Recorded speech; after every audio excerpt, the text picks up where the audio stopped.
I'm a 35-year-old office worker. My husband, Kevin, is 6 years older than me, and we've been married for 9 years. Right now, I'm living with my mom for some reasons. Let me explain how this happened. 4 years ago, Kevin and I built a house.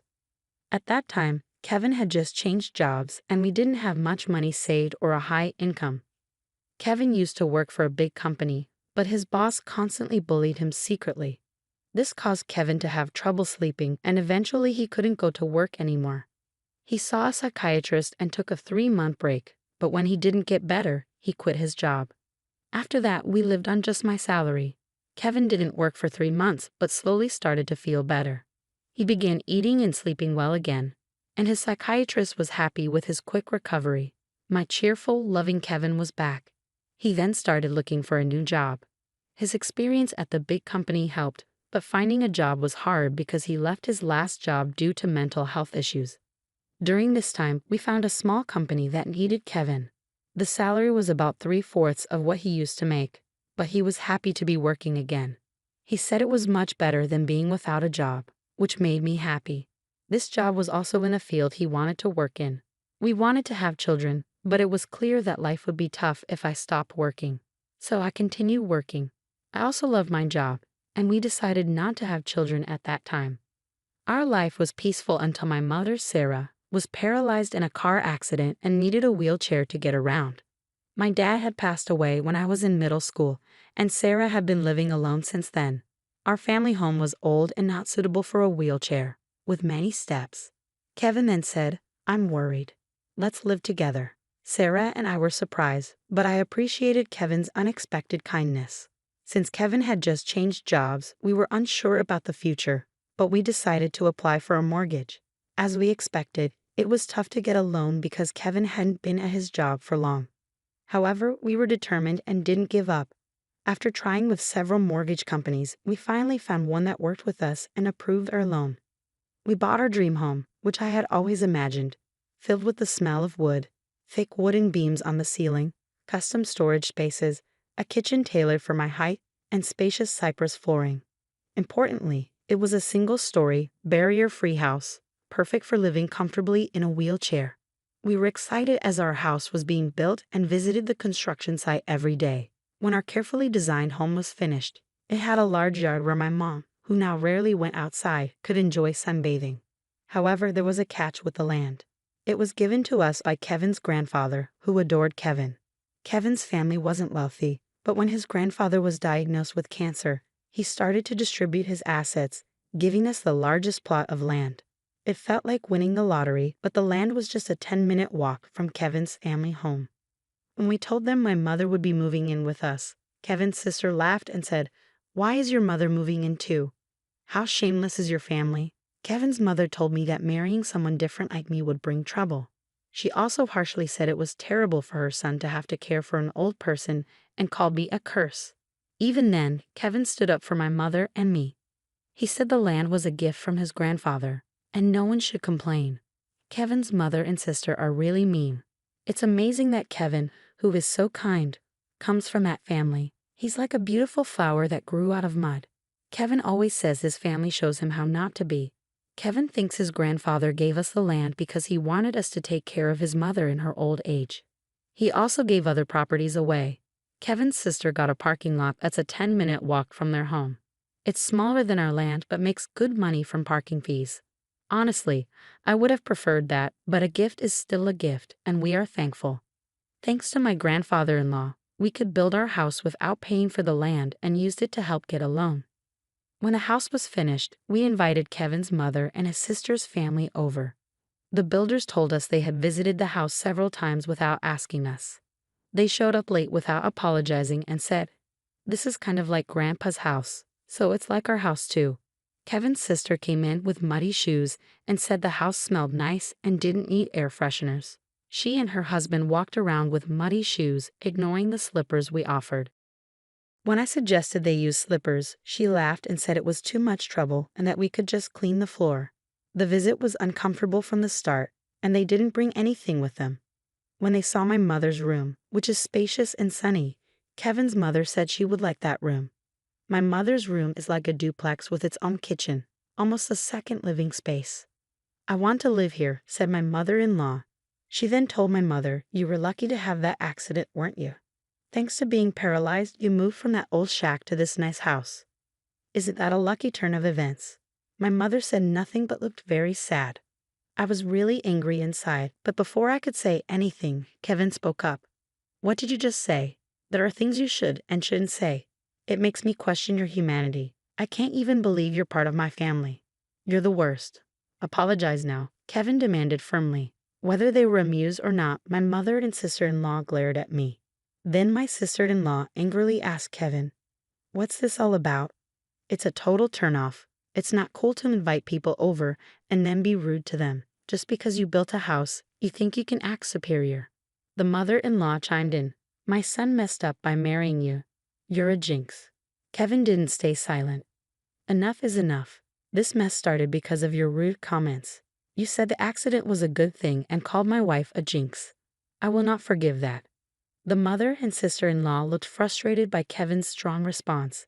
Then my mother, who had been watching everything, said with regret, "It's okay. I am here because of the accident, and it's true I moved from a rundown house to this beautiful one. Your son has always been kind to me. Thank you." Perhaps feeling guilty, the mother and sister-in-law left, giving me a nasty look. My mother then apologized to Kevin. "I'm sorry if I upset your mother and sister.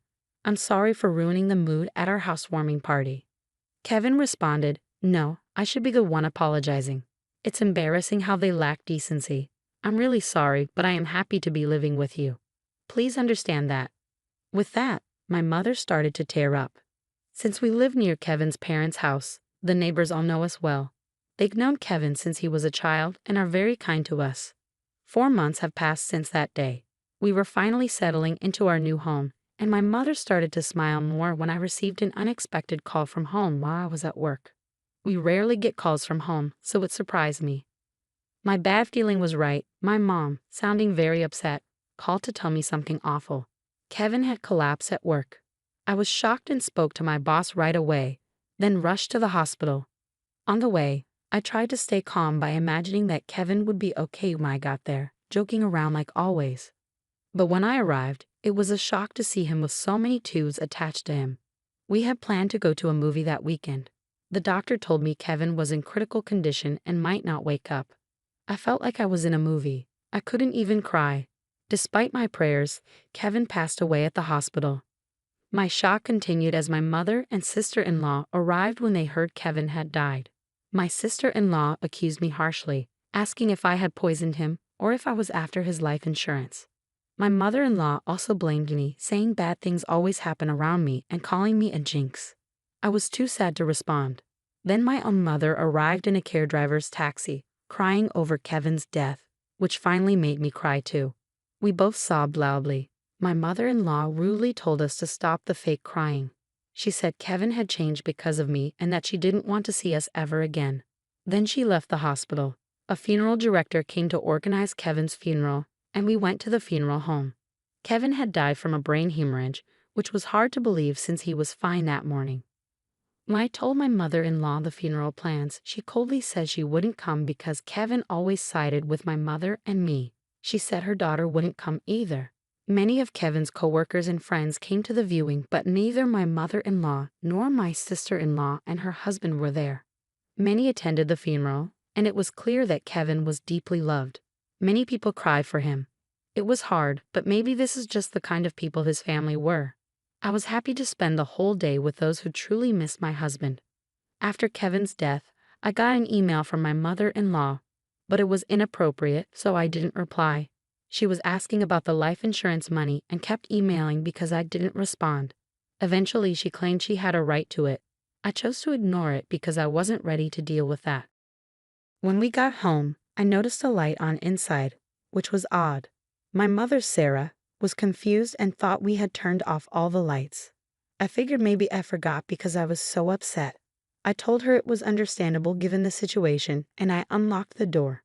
When we entered, we could hear the TV, which was very strange.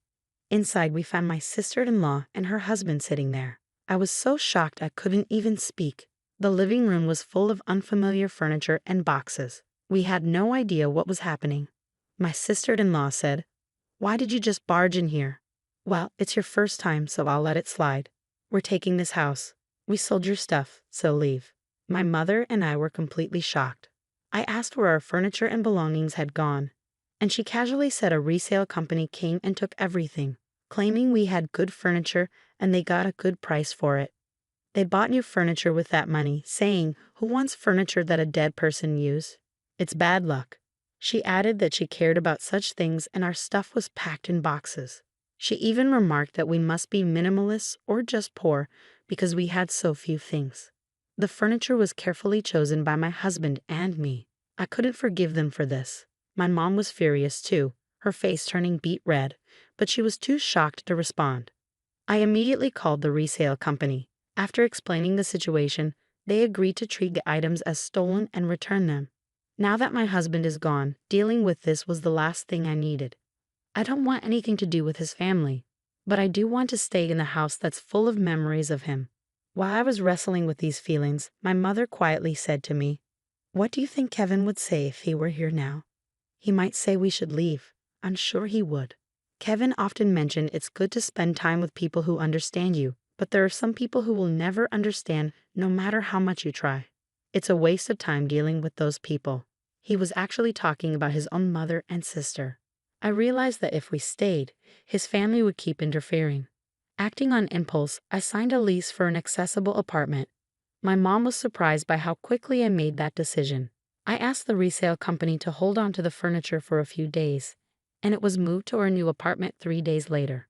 In exchange for moving out, I made my mother-in-law and sister-in-law promise to cut ties with us. So a new life began for just my mother and me in the apartment. It turns out Kevin had many life insurance policies, almost obsessively so. He used to joke always with a smile, "When I die, you guys will be rich." True to his word, he left enough money for my mother and me to be comfortable for the rest of our lives. Since he couldn't secure a mortgage when we bought the house, I, being employed at a major corporation, bought the house in my name.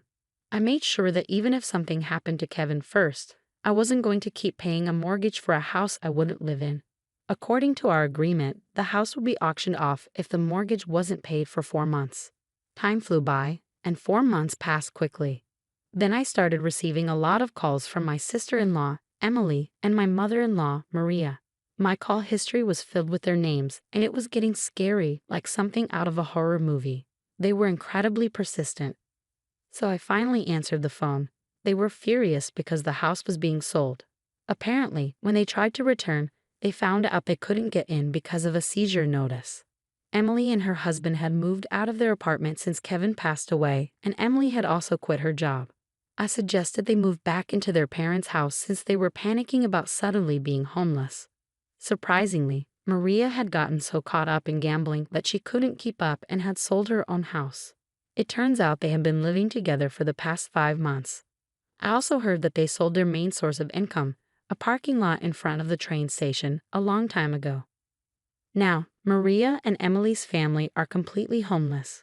When Maria said, "I'm sorry for everything. Let's get along. Can you lend me some money, please?" I replied, "I think it's best if you stay away since I'm a jinx. We're strangers now that we severed ties." Maria was quiet after mumbling weakly. In my mind, I was thinking, who's the real bad luck charm here? Then, when I said I wouldn't lend them a single cent, Emily, who had been listening next to Maria, shouted, "You devil. Bring us the money right now." I replied, "I am a devil and bad luck, so I'm going to hang up now," and ended the call. In reality, I involved a lawyer for the past 5 months to push for the auction of the house. I thought it was an unusual case, but apparently, it's not that uncommon. The house was sold without any major issues, giving our family a moment of peace. We plan to find a new home with the money Kevin left us. Since it's just my mother and me, we don't need a big house. We'd rather prioritize security as two women living together. So I chose a condominium with minimal noise disturbance. I remember something my husband always said when we built our home. People can get energy from the sun, so let's create a place where your mother can enjoy her hobby of reading in the garden without feeling self-conscious. With those words, he had made a spacious courtyard for her. So I looked for a condo with a large balcony where she could enjoy her coffee and read. It's smaller than our previous home, but the room is spacious enough to house the furniture my husband probably chose. The piece of land that was gifted to us by Kevin's grandfather was expansive, and the house sold for more than expected. With that money, we're moving forward. I recently bought a luxurious condominium with exceptional security features, a choice I'm sure would have comforted my always cautious husband, Kevin. The peace of mind that comes from living in such a secure place is invaluable, especially after the tumultuous experiences with my in-laws. Life has taken a dramatic turn since Kevin passed away. Amidst my grief, I've been dealing with the fallout from his family's actions, which frankly has been draining. Following the auction of the house, Kevin's mother, Maria, and his sister found themselves without a place to live. Despite their desperate attempts, including trying to borrow money from neighbors, they couldn't secure any financial assistance and ended up in public housing. Living in public housing, they continued their old habits, causing disturbances that have started to concern the community. For instance, they recently had a barbecue on their small balcony, an act that left many locals in disbelief given the limited space and safety concerns. Such thoughtlessness seems typical of them and reflects the disregard they've always shown for others' comfort. Moreover, their financial difficulties appear to have led to frequent loud arguments that disrupt the nightly peace, an auditory testament to their ongoing strife.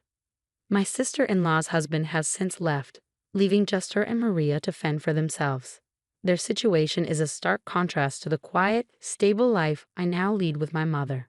We're both two-person households, but while my home is a sanctuary, theirs is a source of constant conflict and unease. It's become so disruptive that neighbors are banding together, hoping to evict them to restore some semblance of peace. It's a harsh reminder that no matter where you go, being a nuisance can make you unwelcome. Reflecting on these events, I realize how the phrase, "what goes around comes around," rings true. My goal is to live quietly and peacefully, distanced from the embarrassing turmoil associated with my former family. I believe Kevin watches over us, perhaps with mixed feelings about the chaos his family continues to perpetuate in contrast to the tranquility he loved during his life. As I move forward, my focus is on living a life that causes no trouble to others. I want to honor Kevin's memory not just through words but through actions. He always advocated for a life well lived, surrounded by people who bring joy and understanding. Despite the unfortunate family dynamics he left behind, I'm committed to building a life filled with positivity and peace. The decision to buy this condominium wasn't just about finding a new home. It was about creating a haven where my mother and I could feel safe and secure. The quiet, the order, and the absence of drama allow us to enjoy each other's company and focus on the things that truly matter. It's smaller than our previous house, but every corner of this new space is cherished, every moment of silence savored. I've learned a lot about resilience and moving forward. The memories of Kevin, filled with love and laughter, inspire me every day. They remind me of the importance of living authentically and compassionately, ensuring that his spirit of kindness is carried forward. Living well is perhaps the best tribute I can offer to a man who gave so much and asked for so little in return. In this new chapter, amidst the serenity of our chosen sanctuary, I am determined to live not just for myself, but in a way that would make Kevin proud.